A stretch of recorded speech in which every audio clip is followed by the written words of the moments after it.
you know, there is that attitude like people look like lazima mkulima akuwe mchafu, lazima avae nguo zimeraruka.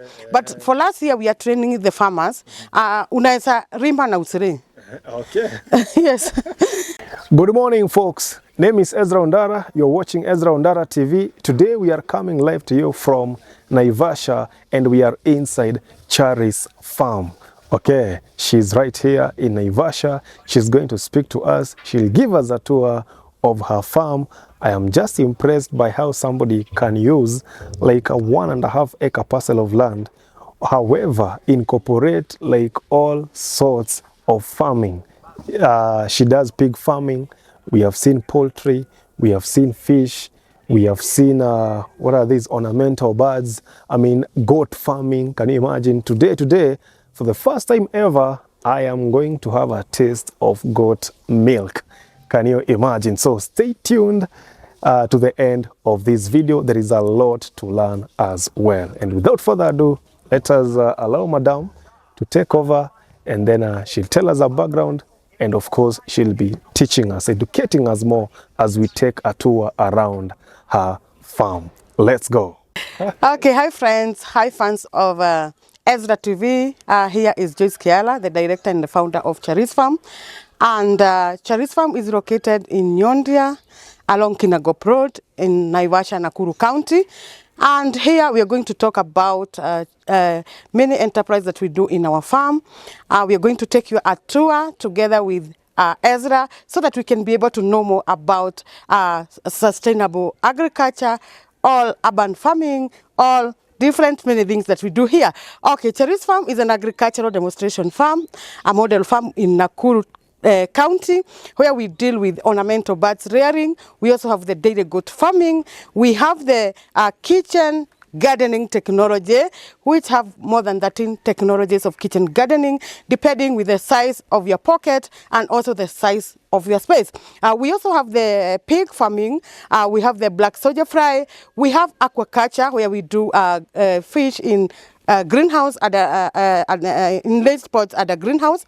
And without forgetting that we have an Airbnb in the farm, so that ukikuja kusoma, you can just have a tour in the farm. You just have the training, and also we have somewhere unaweza relax kidogo. And pia we have the training facility, capacity of 200 people, where we train our farmers on what we do in our farm. Very well. So we can start anyway, yeah? We can start with the kitchen garden. Unajua sasa tumbo ndio kila kitu. Without kuweka kitu kwa tumbo, hata kuongea huwezi. So if you look at this kitchen garden, we have different technologies. And we also have different varieties of vegetables that we do in this farm, to ensure that we also do practice medicinal vegetables in our farm that help you to, maybe you can use them as medicine, because we don't believe in you use a skuma so that you can get money to go and buy the panados. We also have the panados in the farm. And furthermore, we also plant those vegetables that can build your immunity, so that you cannot be even attacked by the diseases. If you look at here, we have the multi-level garden. Yes. And the idea of doing this garden is to maximize the space. For the farmers who have a small space, just like a plot of 50 by 100, 40 by 80, you can also practice you are farming in that small space.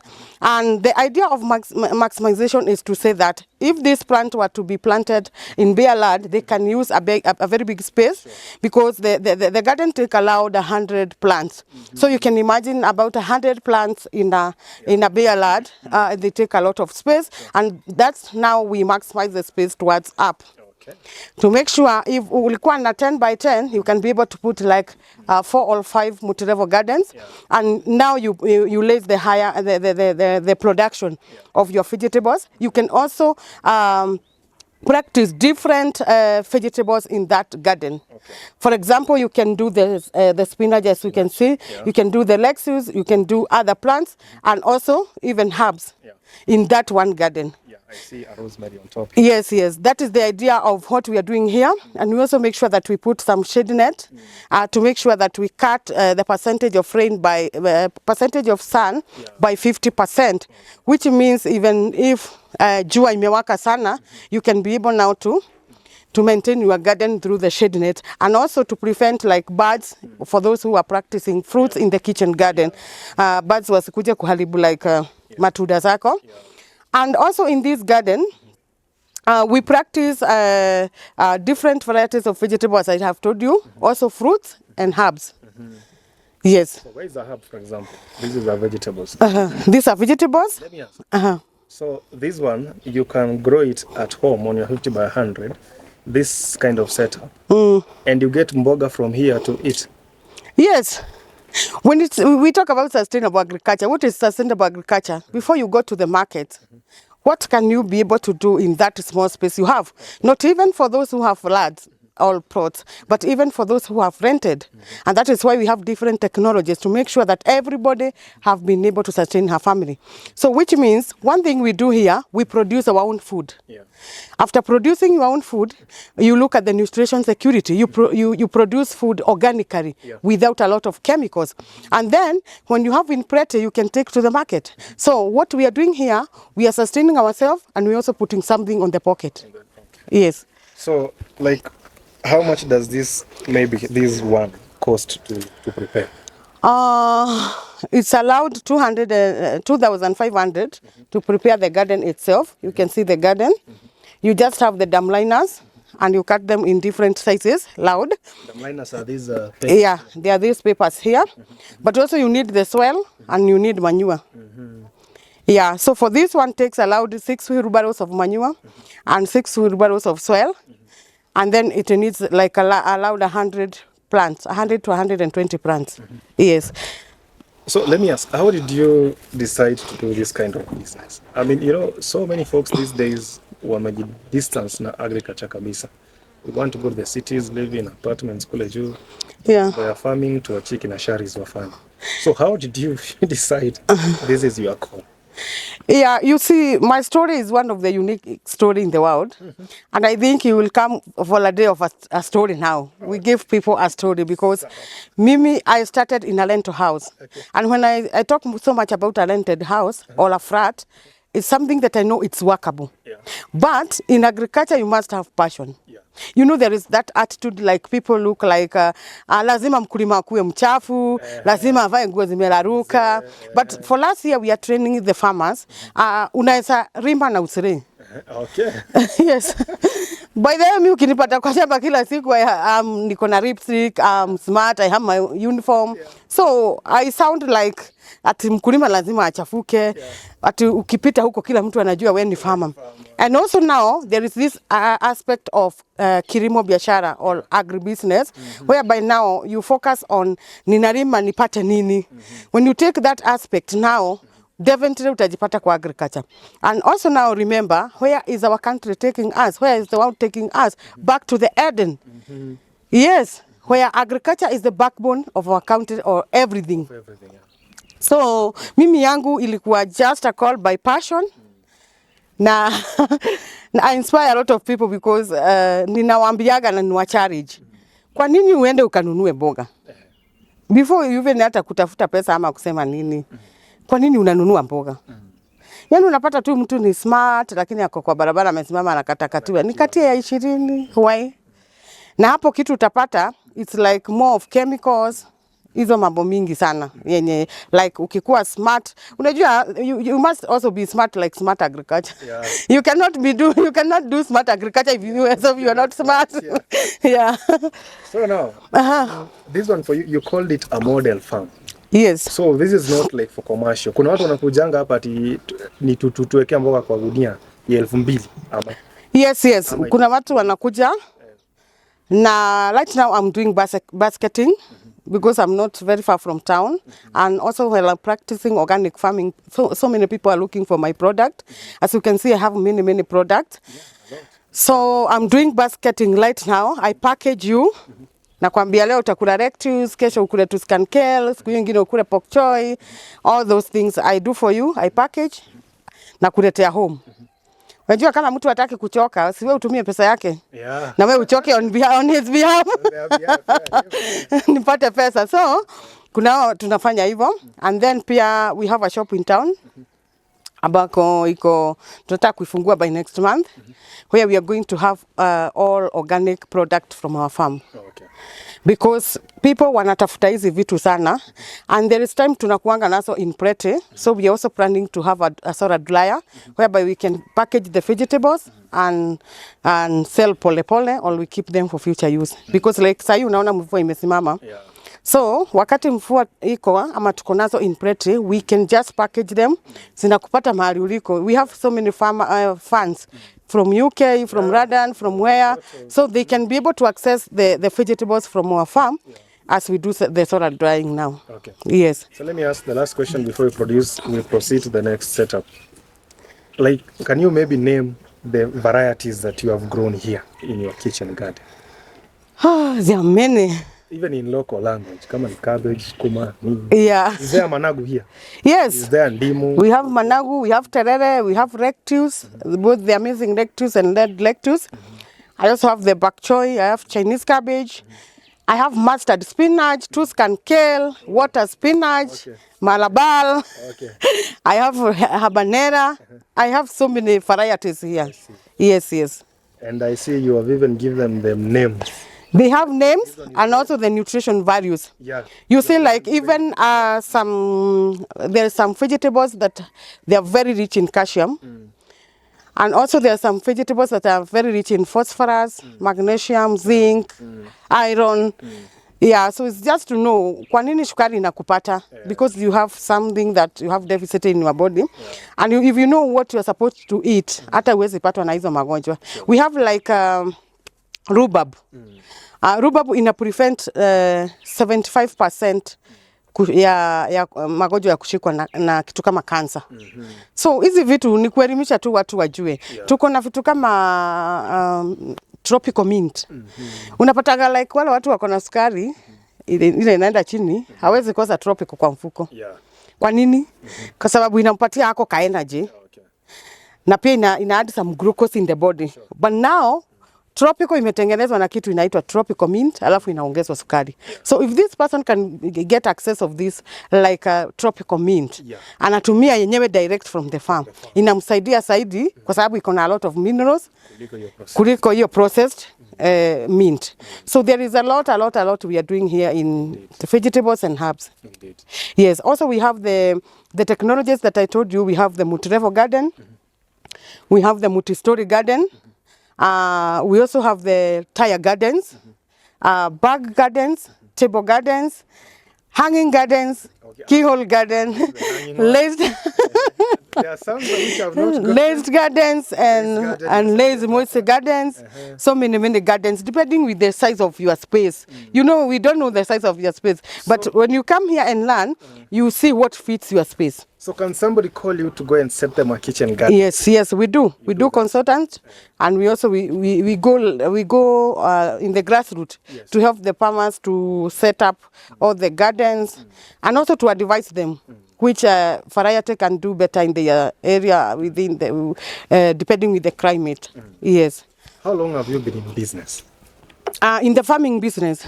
Because in the farming business, I started 2016. That is when I started in a rented house. But the establishment of this farm is back 2020, during Corona time. Yeah, so it's allowed 10 years, 8 years. In total. Yeah, but the old of the farm is 4 years now. 4 years. Yes. So in 4 years' time, you have been able to do all of this? Yeah, because of passion and also consistency. You know, many farmers, they get tired because they want a fast result. When you plant today, you want to harvest tomorrow. But you have to incubate your passion. You work hard on it so that you can get good result. Also, it's so good also to visit other farmers there outside, see what they are doing, look for advices, learn if there is an opportunity. I remember I even go back to school when I realized that I have passion. Yeah. I did some courses in agriculture to help me to work on my passion and my dream. Yeah.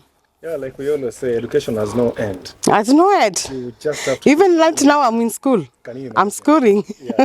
Yeah, because information is power. When you have information, you can do anything you want. And never get tired of running, because the world never get tired of teaching. Exactly. Yes. It keeps bringing up new things. It keeps teaching you every day, every day. So put effort in learning new things every day. Last time we were talking about in Kenya about the large scale farming, about what today we are talking about technologies and small space. That tells you that the world teaches every day. So let us put effort in learning every day, so that you can suit in the world. Yes. Yes. So we have different gardens, as I told you. So you can look at this garden. These are... That's a raised garden. These are just a technology that we are utilizing the things that we have in our compound. For example, you have just put your gutters and you have waste from the gutters. You can utilize them to be a farm. Oh. You just hang it in the wall, and you can see I have some lettuce there already. I see. Yeah. So you just need to have to be innovative and creative.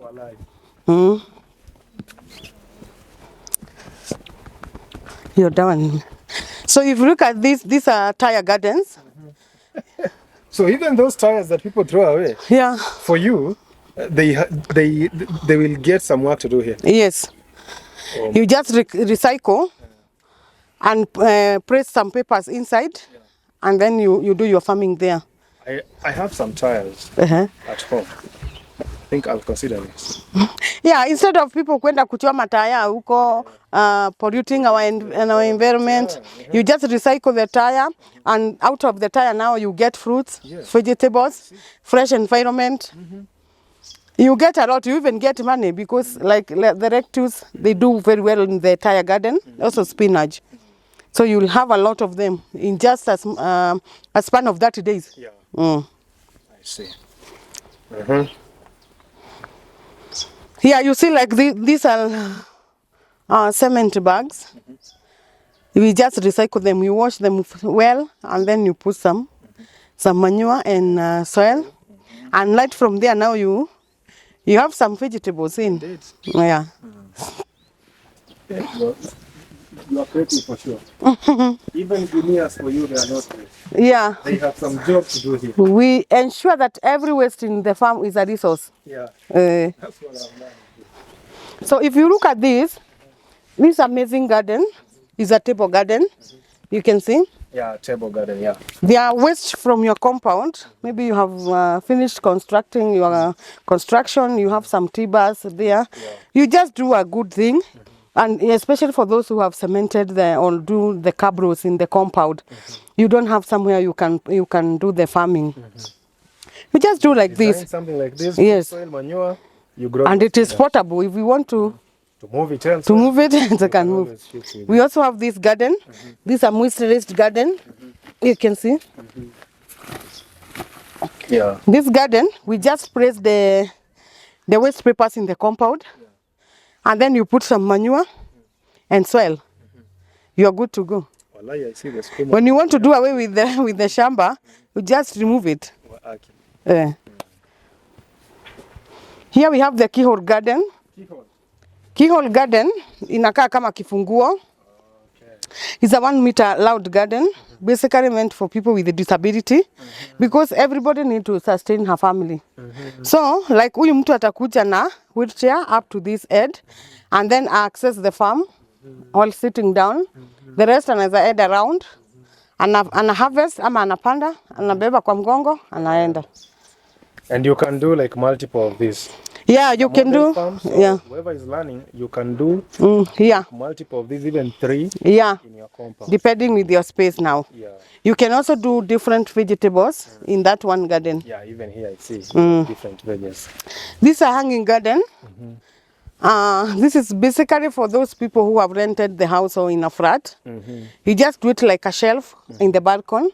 You can put papers, you can put the planting basket, you can put even this kasuku. Anything you have in your home, you can just put even this, even the smaller one than this. And then you plant your vegetables. In the next 30 minutes, you are eating in your balcony. You just need to talk to the landlord well. You might even find even the money to pay the rent from the garden. That's what I was about to say, because there are some landlords who will tell you we don't want that in our balcony. Yeah, but basically right now, people are so focused in agriculture. Like I remember even my landlord was supporting me so much. I was doing even chicken in the balcony. Whoa. Yes. Yes. Wonderful, wonderful. Here we have the... This is in some swampy areas, no? This is nini? This is a multi garden. Yeah. You just put one meter to the meters you have, and then down you go 2 foot. These are yams, yeah? Yeah, these are cocoa yams. Then you press the paper to ensure that you retain the moisture there. And then you plant your cocoa yam. Yeah. Wonderful. I love the leaves of this cocoa. Ama jioni zinaenda kuna ile plant ati jioni, during the day ina flourish, jioni ina... Sio hii. Hii inaitwa... And then here we have azora. Azora. We have azora plant. Azora is a plant that we grow in the water. It have 25% of protein. So it is feed for every animal in the farm. Even humans? Oh, no. Animal, yes. So the pigs can eat this? It's so good for every animal. Pig, goat, fish, chickens. Azora. Azora. Wow. I'm learning a lot here. I've never seen this. Yeah, you just put it in the water and then you put some pig waste to ensure also we do integrated farming. Then you take the plant back to the fish, but you have used the fertilizer from the pig. Impressive. Impressive. We're learning a lot here. Kusema kweli, we are newbies. I've never seen things like this. Really? Yeah. And I can't imagine I did all this. This is a 1.5 acre. 1.5 acre land.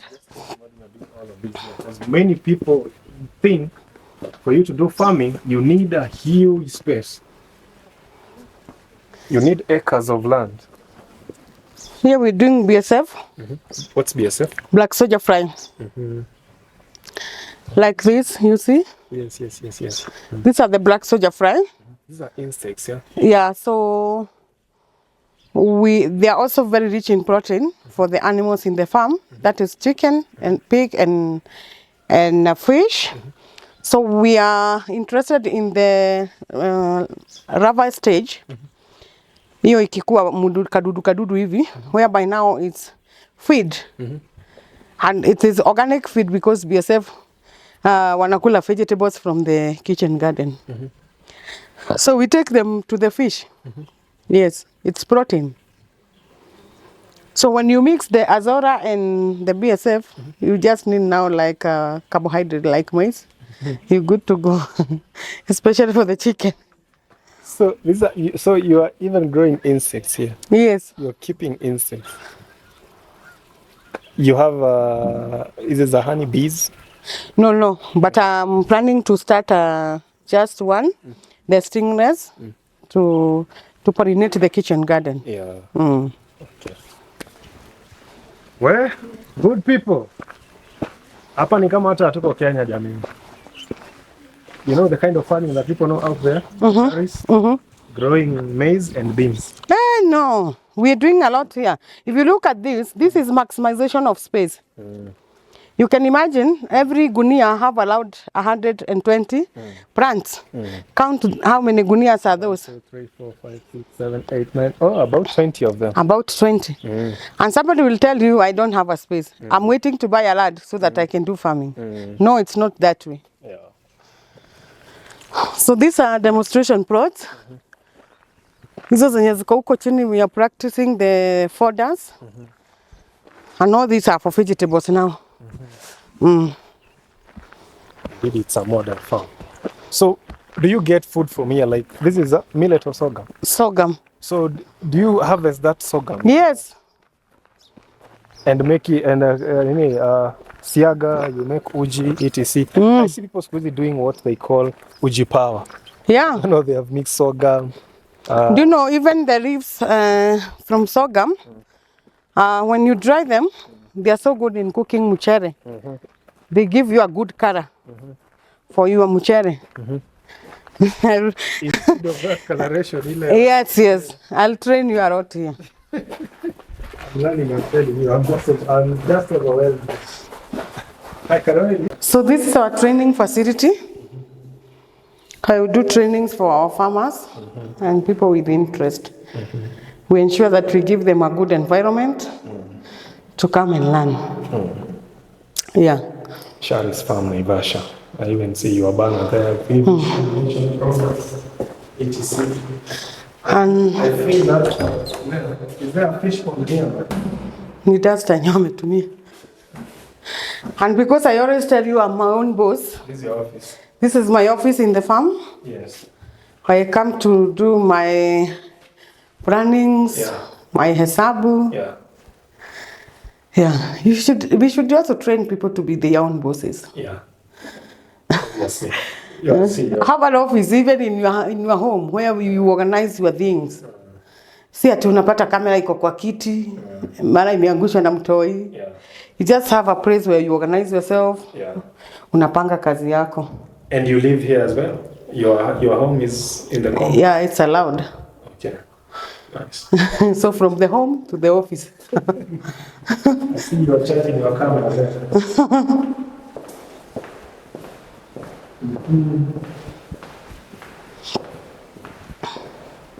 So these are some of the trophies. An award winner, SK 2023. I missed this one, but the 2022 one, when they resumed after COVID, I attended that one. I even have videos on the channel. But this one I did not attend. So are you coming this year? Yeah, we are preparing ourselves. Let's see how it will be. She's an award-winning farmer. Can you imagine? With all these trophies here. Best ornamental bird, Charis Farm, Naivasha. Smallest bird in the world, Charis Farm, Naivasha. These others are not. No, this one doesn't have a tag. They have a certificate. They have certificates. Naivasha 6 Stars Gala Awards. Outstanding Farmer of the Year. Outstanding Farmer of the Year. Indeed you are. Sema tu kweli. Charis Farm, next farm. So here we are planning to have a boardroom. A boardroom where we'll be having the meetings with discussions. Stakeholders. Yes. Yeah, partners. So we are still in the process. Wow.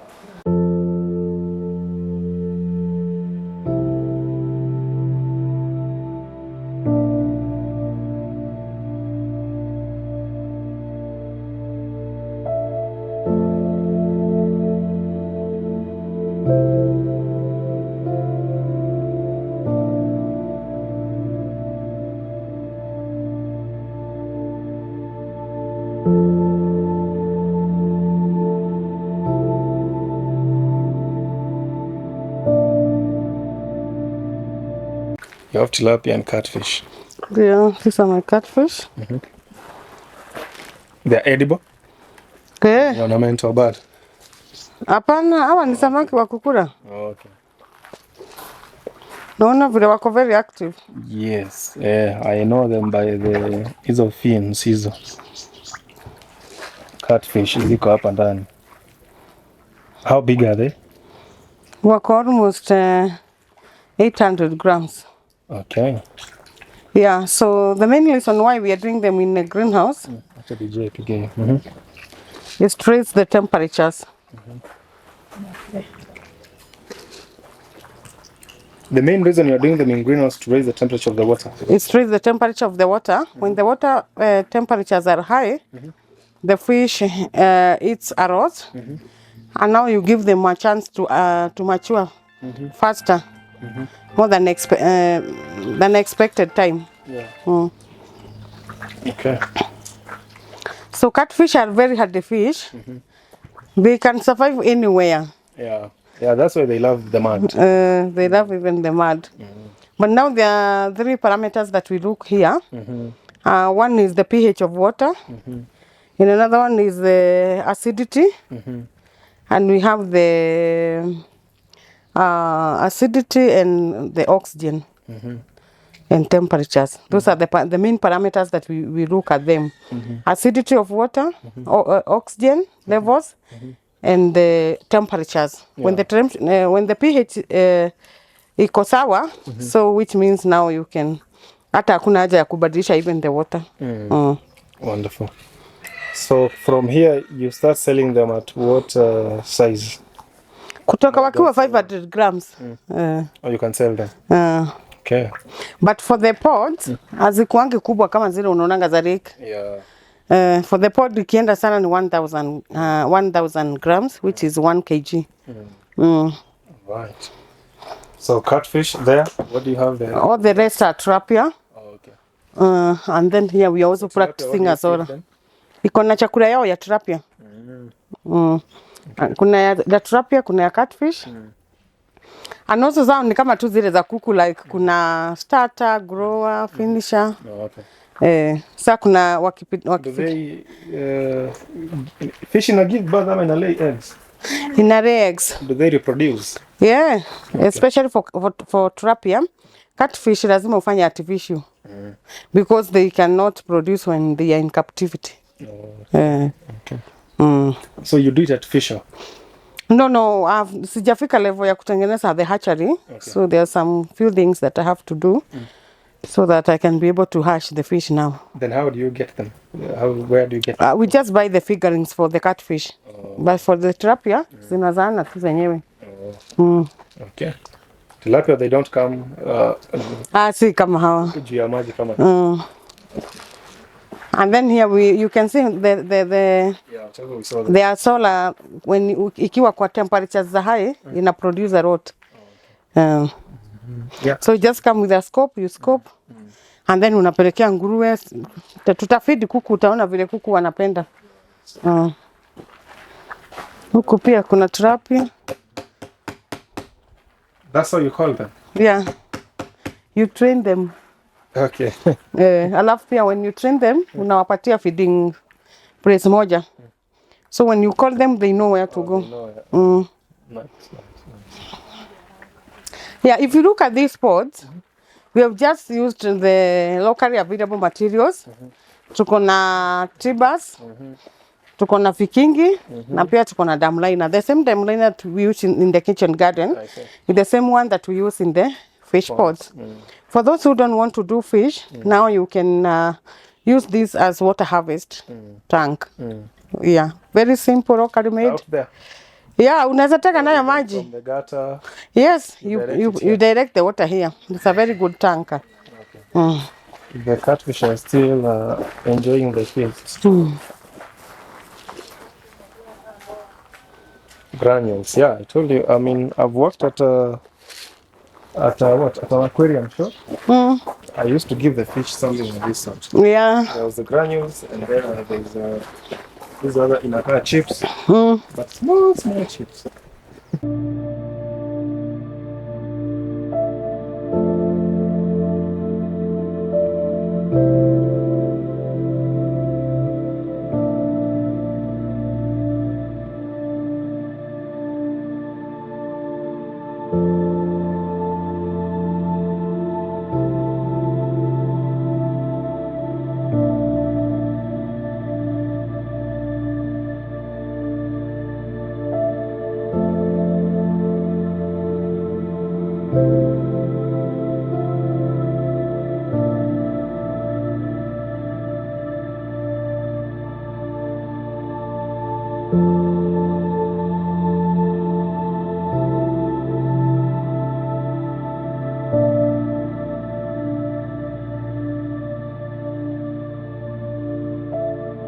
So we also create employment for the young people. Yes.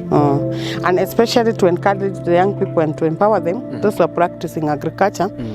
And you show the tips that when they come outside here, life is not as smooth as kusoma ati nguruwe inakula hivi. Ikigojeka unafikiria itapona jioni because ulidunga shindano. So we are doing those practices there, which they are helping them a lot because anakuja na practice hiyo dawa alisoma kwa kitabu tunadunga.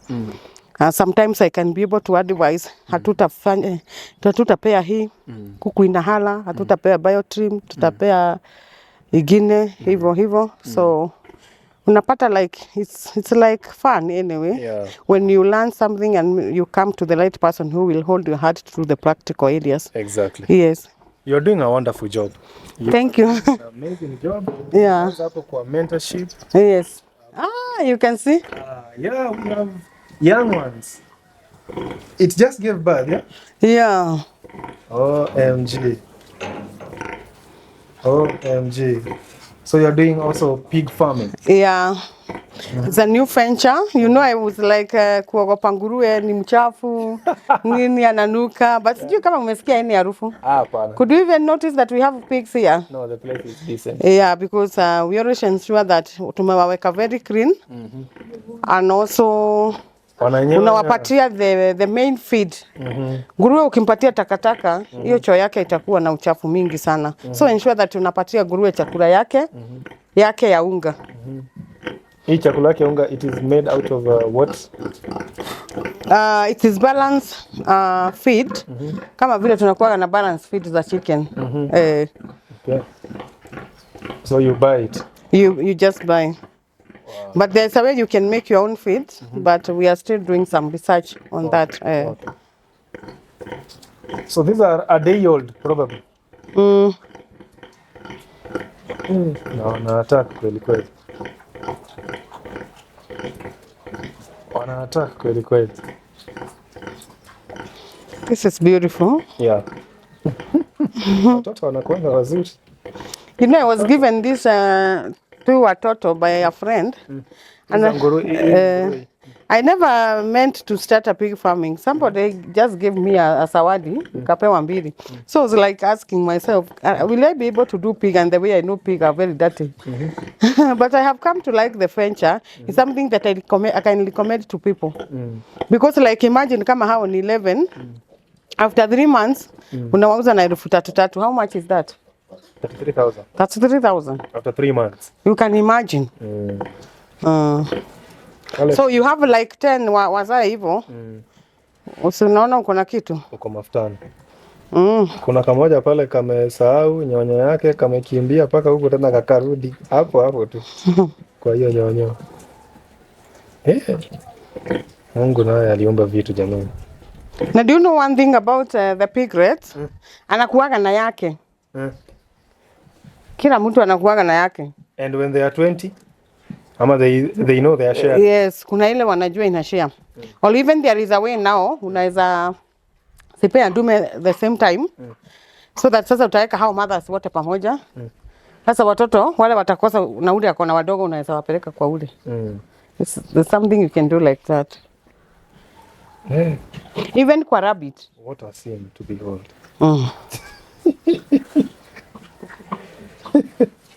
What? Okay. Yani inazaa watoto 11. So 11 hata ni kidogo. Hawa graduate anastahili kuenda up to 16. 16 piglets. 16 to 20. Mungu aliumba vitu kweli.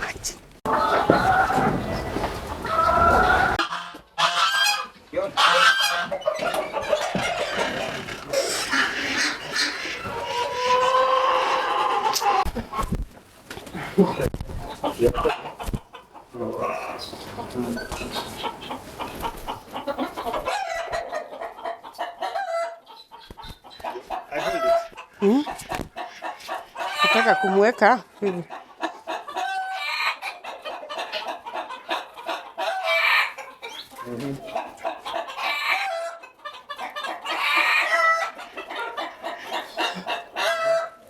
So, mbona unamnyorosha hivi? Si ndio akae vizuri? Unaweza kumshika. Oh, nice. So this is a pigeon. This is Indian fantail pigeon. Folks, I've got to hold a pigeon this close for the first time. But I have it. And there are many of them here. Okay, these are 3 and there are many inside there. So mbona hizo umeziacha nje na zingine umezifungia kule? Sitembee tu kidogo. You give them a break moja. Na bado azidoni mtu ukiishika. Hapana.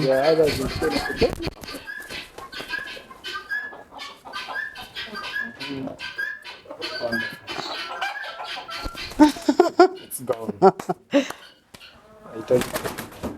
Haitaki kubebwa. Yeah, so here we have the ornamental bird section. As you can see, we have different varieties of ornamental birds. And basically, ornamental birds are tamed birds that are layered for beauty. We have both wild and domesticated birds. Starting with the Tausi ndege wangu. Tausi ndege wangu. Tausi ndege wangu is a very beautiful bird from India. And actually it's the most beautiful peacock. Yeah. In the varieties of peacock. Yeah. And lifespan yake is allowed 30 years. 30. And it lays just 1 season in a year. Yeah, they are so beautiful birds. They make a lot of people to come here and visit our farm. And we also sell them. Beside there we have the pheasant. That's a local pheasant by the name ringneck pheasant. We also have the friso bantams. We have the Chihuahua kuku ambaye ni Syrock bantam from Asia. And we have the Polish bantam mwenye akona wig.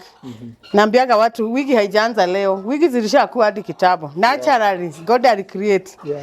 So we have those chicken who have wigs like Polish bantams. Yeah. We also have the Brahima chicken. Hizo kuku zimefaa longi. Na kuna zingine pia hapo ambazo ni kuchi. Mdomo yake unaona inakaa kama ya parrot. And we also have ayam simani from Indonesia. It's a black meat chicken. And nyama yake ni the black meat. It's very delicacy. Na it has a lot of medicinal values. Now they are very expensive birds. Yeah. So you sell them as well since you are making them expensive. Yeah, we also sell them. Lakini pia tuna promote agritourism and also local tourism. Most of the people, many people come here, come to see what we're doing with the birds. And there is those lovers of birds who just want to come to the farm and walk and see beautiful things in the farm, and they pay, and that is where you get the money. Yeah, like me, this is the first time I'm seeing a tausi. This, I mean, actually, one-on-one, yeah? I've never seen it. I've seen it on TV. There's a program that used to be on KBC, Kitambo. I maybe watched it, my cousins were watching. So I used to see this bird. Yeah, they're so beautiful birds. Seeing it live. Lakini for you to keep tausi, you have to get the license from the KWS. And also you have to put insurance because this bird is very expensive. I don't know. So I just can't take it home and say I'm no, man. It like that. No. You have to put even insurance because this bird we are selling it at 350,000. So you can just imagine uamke tu asubuhi upate imeibiwa. Ndege wangu hayuko. And you have to ensure about the security also. That is why you can see there is CCTV all over because you have to monitor the farm where you are. Right. Wonderful. So kuku ni za nyama ama you said ornamental. So can they be eaten? Yeah, they are eatable, but maybe sijui.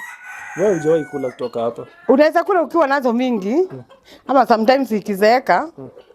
But si necessarily that upate like vile tunashikanga kuku wa kienyeji mgeni ameingia. Because like for those chicken kuna zile za 50k pair, kuna ile ya chini sana ni 15k pair. So, if I take that one, ile imevaa longi.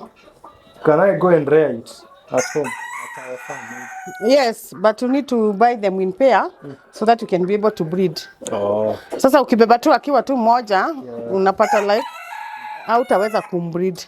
She can't interbreed with the local kienyeji guy. No, the only thing you can do is to carry a jogoo so that you can be able to improve your breeds, but you cannot get the original breed. So let me ask. This jogoo hii imevaa leo. Naweza enda niishikanishe na kuku zile ziko huko home. Yes, what we'll be doing there is what we call the crossbreeding. Crossbreeding, yeah. But there is crossbreeding and there is pure breed. So, okay, I won't get a pure breed, but... You will improve your breed. Okay. Yes. But they won't have a problem mating. No, no. Yes. Right. The other thing is how we have done our cages. You can see we have just kept every variety with their own cage. And also if you look at our feeding traps, we have just put them outside to make sure that we have controlled the wastage of feed and also the controlled measures for disease like coccidiosis. Yeah. And you see we have also lightings because there is a connection between egg formation and light. When you give your birds access to light, they can produce a lot of eggs. Yeah. And also, without forgetting, you have seen our biosecurity, where we do our footbed to ensure that we don't bring every microorganism or bacteria in the farm. Yes. So where are they laying the eggs? In those tires? Then? In those tires, there. That is why we have put some sawdust. You sell the eggs as well? Or they are for consumption? No, I just produce. For your own consumption? I incubate and sell the chickens. Okay. Yeah. So Ezra, you can see our goat farm now. We have a Toggenburg and we also have the Alpine. Toggenburg. Yes, and they are not just goats, they are goat for milk. So here we are training our farmers of the nutrition values of the daily goat milk and also the maximization of the small space they have. How can you do goat in that small space? Yeah. Why do you do goat? What are the management of the goats? All those things that those things are the things that we train our farmers here. If you look at the space we have, you can see we have a lot of goats, more than 100 goats in a very, very, very small space. So we tell the farmer that it is workable. If you have the passion, work on it. Like right now, when we speak about the dairy goat milk, it is very rich in calcium. It is also medicinal. And also it is very easy to digest for those small children or newborns. Maybe mtoto wako hana weight. Uko hapa unatuangalia, unashindwa utafanya nini? Unampatia maziwa ya mbuzi. Inamsaidia sana kwa sababu inampatia a lot of calcium. The baby needs a lot of calcium when they grow. Also the old people. Watu wako na shida za pneumonia, shida zote concerning kifua. The dairy goat milk inaweza kusaidia. And we do training for all these enterprises to make sure that the farmer ameelewa. We are there ground down to the earth kumsaidia mkulima, kumshika mkono because hata mimi ndio nijue ita happen, nilianza na passion. So you are there, you have a passion. Unataka kufanya dairy goat, unataka kufanya rabbit. Tupigie simu, hook up with us, tukuje tukupatie training. We do empowerment programs, we also do follow-ups, we do outreach programs. If you have an organized group, we can just come to your group, we talk to them so that they need the need to see. Yes. So there is this belief that goat akuli chakula ya chini. How have you managed to anyway isi chini pia si ndio? First, is it true you have had the goats? Is it true that mbuzi ya kulangi ni ya chini anapenda matawi mali ana climb anashika makli? Yeah, they like climbing. But also wanakula because they eat nyasi, they eat grass. But the reason why we do to them a cage yenye imeinuliwa juu is to ensure that we prevent magonjwa like pneumonia and also to ensure that maziwa itakuwa clean. Because sasa ukimwacha kwa matope si atakuwa na baridi. They are most likely to be attacked by the pneumonia if you don't usipoangalia vizuri na kuzingatia mahali wanalala na mahali wanakaa ni safe. So how do you breed them basi? Hizi naona umesema hizi ni dairy. So all of them are female? No, we have the bags. If you look at this side, we have a lot of bags. We have a lot of bags. But now we are lucky because the AI imefika Nakuru County. So which we believe will also improve the breeds that we have. Itakuwa rahisi juu ni kuendea tu AI na kuweka. Even for those now who want to start up. Hata kuwa na shida ya kutafuta dume. Yeah. So you don't like kwa sababu nafanya ile artificial insemination. Yes, but now the AI imefika. So hatutakuwa na haja ya dume sana for those people who are starting now. Si kama sisi lazima ungekuwa na dume like 10 ndio at least unajua uko safe. Yeah. But what I can tell the farmer or somebody there who is watching us is that this is a profitable business and there is a lot you can do. You can utilize the small space, and also when you come to the value chain of the daily goat milk, you target the value addition part of it. Are we able to sustain our family before we go to the market? Sisi tuko na maziwa yetu ya kukunywa kwa nyumba. Value addition, what can we do with the daily goat milk? Some people have been asking me a lot of questions. Tutauza wapi maziwa, tutafanya nini, tutafanya nini. And I always tell people, market starts with you. Because when you target the market for milk, you see, like for those even who are doing variation, they need volumes. And maybe mkulima ako na mbuzi mbili na anataka akuwe na soko. What I can see and what I can say is that organize yourself, mkuwe at a group, and then you focus on how you can do variation. What can you do with the milk? Tunaweza tengeneza yogurt, tunaweza tengeneza cheese, tunaweza tengeneza ghee, tunaweza tengeneza butter, kuna sabuni ya kuoga, kuna mafuta ya lotion, kuna ice cream. A lot we can do with the daily goat milk, but you cannot do alone. Just be organized group, mkue watu so that you can be able to raise the quantity, the volume yenye inatakikana. But it's a very profitable business with organized people, and what we are also looking up to see in future. So hii maziwa, do you know of any yogurt brand ambayo imeundwa na maziwa ya mbuzi? They don't say. Iko moja najua Rimuru, but they are doing soft cheese and butter. Yeah, but for the research tunaachianga wakulima pia wafanye research. Huwezi mega mkate na usaidie mtu kumeza at some point. Yes. Wonderful. So now uko na maziwa tutanunua basi hata maziwa iko. Tusikie maziwa mbuzi. Hata tutaonja hapa. Sawa. Yeah, yes. We have to. Yes. Like me, I've never tasted goat milk. Na pia kuna some other stereotypes huko nje about hii maziwa ya goat, ya camel. Even recently actually nilikunywa chai imetengenezwa na maziwa ya camel. And I'm here talking to you. Hata punda iko na maziwa tamu sana. So there are some stereotypes zinakuwa kule nje ambazo zinakukeep away from trying some other things. Yes. Na vile umesema hii maziwa iko na. And also what I can tell our viewers there, just think of the nutrition benefit. Exactly. Ya hiyo kitu unatumia. Like watu wananiambia, daktari alisema nisikule sukuma, nisikule madharo, nisikule nini. Lakini there is a lot of varieties of things that you can use. So what is the content hiyo yenye unakula? Iko na nini? And that is why unaona unaweza kula hata mrenda comfortably. Because si mrenda unakula ni hiyo value yenye iko. Also for the milk, what is the value, nutrition benefit of that product? That what makes you eat. Because I don't see the reason mtu auze maziwa ya ng'ombe kilo 10 ndio apate 500. How much per liter is this? This is 200. Alafu after hiyo 10 liters, ng'ombe ndio produce 10 liters imekula like 100 kilograms za chakula. Mulima hivi na amelipa mtu wa kazi na nini? And then the end resort anaenda kununua tablet ya calcium, which I believe saa hii moja ni 180. Moja. Hiyo kazi yote amefanya ndio anunue tablet ngapi? Well else angepata hiyo calcium kwa maziwa ya mbuzi. So mambo zingine ni mahesabu na mimi napenda hesabu. Ukifanya calculations zako vizuri, you never go wrong. Guys are rabbits. Umekula nyama hii rabbits? Si tunakula, it's a white meat. And also it's a delicacy.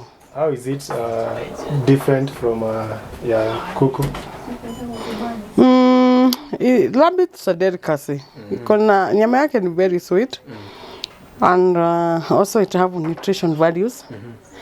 Like those people who have swelling legs. Ukikula hii nyama hizo vitu zinaisha. Also hii kukupatia gout ni ngumu sana. Rabbit. So naona umeziundia hadi mahali pa kususu. Yeah, we normally tap the urine. And we are practicing the giant rabbits here. We have different varieties of rabbit. Starting with the New Zealand giant, we have California giant, Flemish giant, Dutch giant, and we have the checkered giant. We have even the cinnamon giant, Palomino. Sungura mingi sana tuko na aina tofauti, and the reason why we decided on this is because now watu wamekuwa wakifail in trap, especially when they come to rabbit production, because unapata like mkulima anaenda anadanganywa and anabuy like ile kasungura tu ya kienyeji, which will take a loud and near for that rabbit to have a kilogram of meat. And now here we come to the breed, because when you want to produce animals, every animal, you just look at the breeders wenye uko nao. So lazima selection yako ikuwe na breeds mzuri wenye watakupatia mazao, ndio hiyo mazao ikuwe pesa. So that is why you see we have all these giant, and we also educating our farmers on how to do the giant rabbits. The one advantage is that they produce a lot. They also have a steak, yani ziko na nyama sana, because they can weigh up to 6 kgs, 4 to 6 kgs. And also they are resistant to diseases compared to other rabbits. Rabbit farming is a very productive business, compared even with the chicken, because you can use alternative feeds. But for the chicken, you have to be focused on the main feeds. But now here you can use alternative feeds, and you can just use a small space as you have in your compound. And also nothing goes into waste in rabbit, because you can sell the bunnies, you can sell the meat, you can sell the skin, you can sell the manure, you also sell the urine, and you also sell those bones from the meat.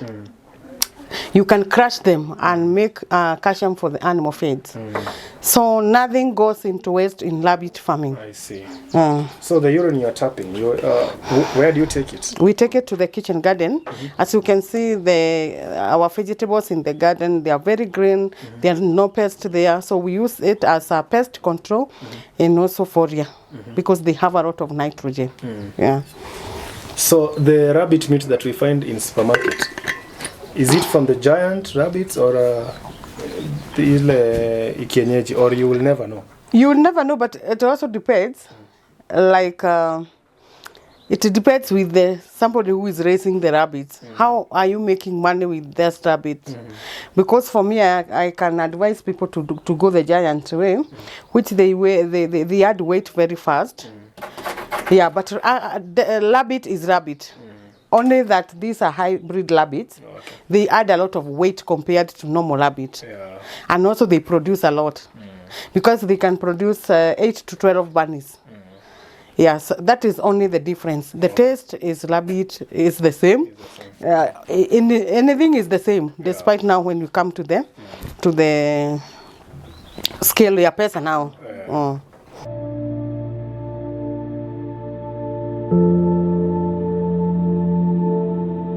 So apart from the farm, Charis here, they have an Airbnb, a 3-bedroom Airbnb. So remember her model farm, many people come here just to learn, to have a tour, etc. So you can also, after all of that, you can also take a rest here for 1 day, 2 days, 3 weeks, as long as, you can. Sindio? So let's show you the 3-bedroom Airbnb, the bungalow. It's important that you can come and also relax here, and they will even prepare food for you. Just imagine. By the way, we just had lunch, okay? So let's go around. All right, so this one is private. It even has a private gate there. Okay, so whatever you're going to see is how it is as of the time of shooting. Nothing is staged here, all right? Now, remember, these guys are big on agriculture. And even right there, instead of flowers, what have they done? They have grown vegetables, you know, on those sacks. Just imagine. So they have a lovely garden there. And there's a huge compound here. So for parking space, all right? These guys are all about farming. So this is how the house was as of the time of recording. So there's an entry porch right here. And then, yes, that is the lounge. You know, just giving you a brief tour of this crib. So there is the lounge. Open dining, the kitchen is on that end.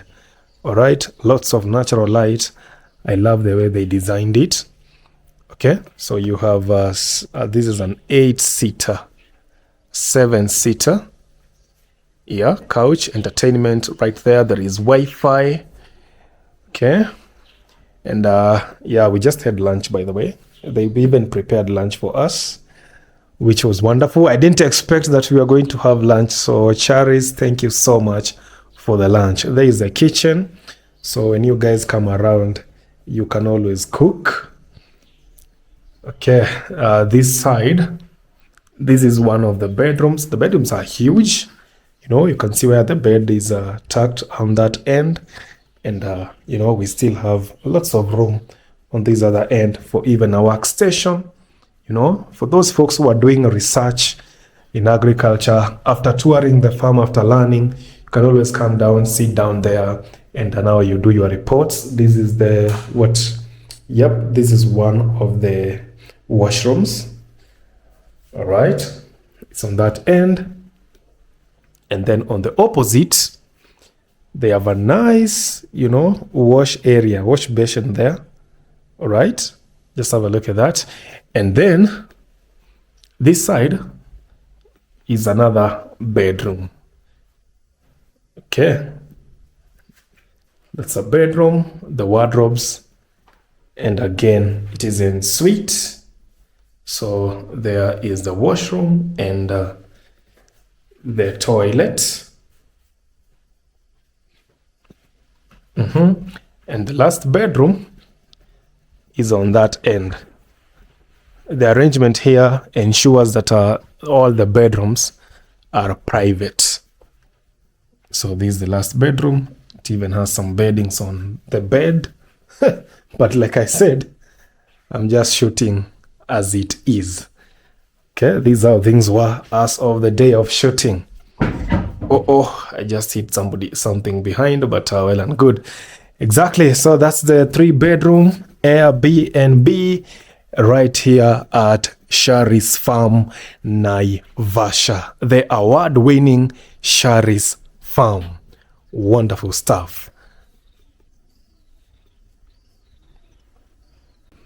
Yep, and that marks the end of our tour at Charis Farm. Let's hit the road and go back to our office in Nakuru. See you in the next one. I hope you have learned a lot about, you know, farming. Many of us just know the basic farming. You know, when you see a farm, you think maize and beans, but actually there is a lot you can do as far as farming is concerned. There's a lot to learn. You know, I've had so many varieties of plants, birds here at Charis Farm, and I'm telling you, this has been a very insightful tour. So see you in the next one. Drop your comments of how you enjoyed this content as well.